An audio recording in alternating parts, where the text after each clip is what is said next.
Joking around, not enough, this is serious business. That's a big emphasis coming to the year for me. Coach Rose actually said something about it, like this would be a good year for you.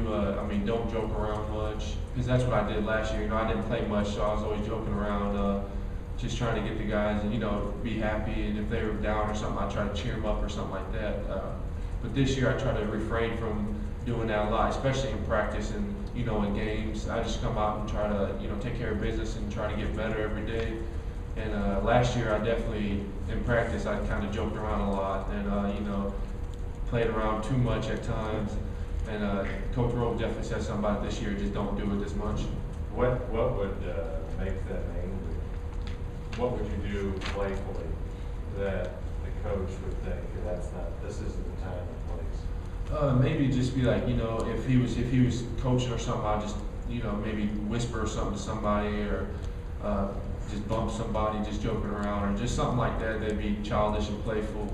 That was definitely not at the right time. But this year, I really did a good job of staying away from it, and that's probably why I'm playing as good as I have been this year. You tried to be more of a leader here down the stretch, which was, I'm sure, foreign to you, was joking first 2 years. It definitely is foreign, because definitely not playing much. So I really feel like sometimes I can't say much to them because I'm on the same boat you guys are in. That's my first year playing with you guys. So, but in a way, I try. I've been here before. I've seen it. I know how to handle it. So I try to go out there and tell the guys, this is what we got to do. I try to get them motivated at times, and I definitely try to be a leader at times on the court.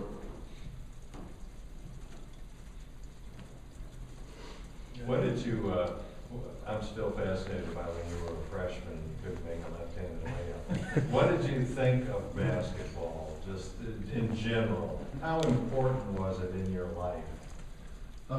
Actually, it wasn't important at all at first. I played baseball. I was really good at it. I decided I'd quit baseball for basketball because I started getting better at basketball towards the end of the year. I moved up to JV, but just going back to when I first started, it was just weird. I was probably the last person to get kept on the team. I know that my freshman coach was like, we want to get rid of you. Like, he didn't say it to me, but he's like, we're talking to my high school coach, we're probably going to cut him. But my high school coach made him keep me because I was 6'4", 6'5", 240 pounds. I was a big kid, and he wanted to keep me. But it's funny though too, because my high school coach, he said something at dinner, and he was telling my dad, he's like, the first day of school I came in, I was like, is it too late to sign up for football? I'm about 6'5", 240 pounds. And they're like, yeah, yesterday was the last day, so then I didn't get to play football, so I moved on to basketball, and then from there, it was definitely a struggle my first year. I went back to the stats book my senior year with my freshman coach. I probably fouled out of 19 to 20 games. Probably averaged 1.5 points, 4 rebounds. Definitely didn't do much. Wasn't very productive. But towards the end, I kind of got better and moved up to JV, and then went straight from varsity my sophomore year, and then led the team in scoring from then on out, and just kept getting better every day. I owe a lot of credit to my high school coach, which is Gary Wacker.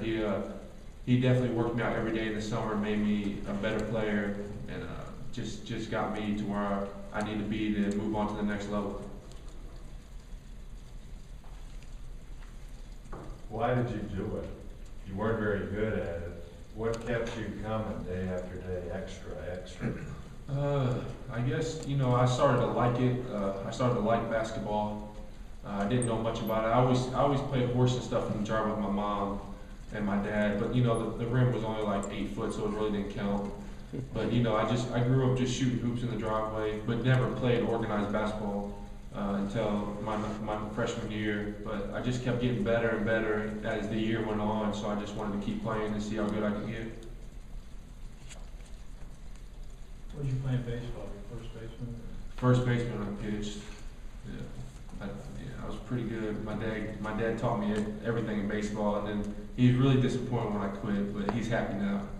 You talked about getting your degree in corporate communication or whatever. If the basketball thing does, or whenever it is, because it'll end someday, what do you envision yourself doing sort of off the court? Maybe being like a PR person for companies or just going out. A lot of people say I'd be a good teacher with young kids. When you're not breaking their legs. Yeah. As long as I'm not in the gym with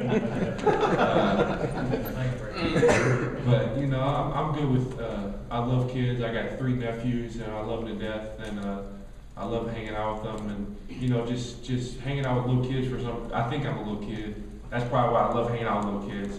And, you know, I just get a joy out of it. And, I mean, if that's something that I could do, then, you know, I'd love to do something like that. But I just don't want to go back to school when I'm out of school.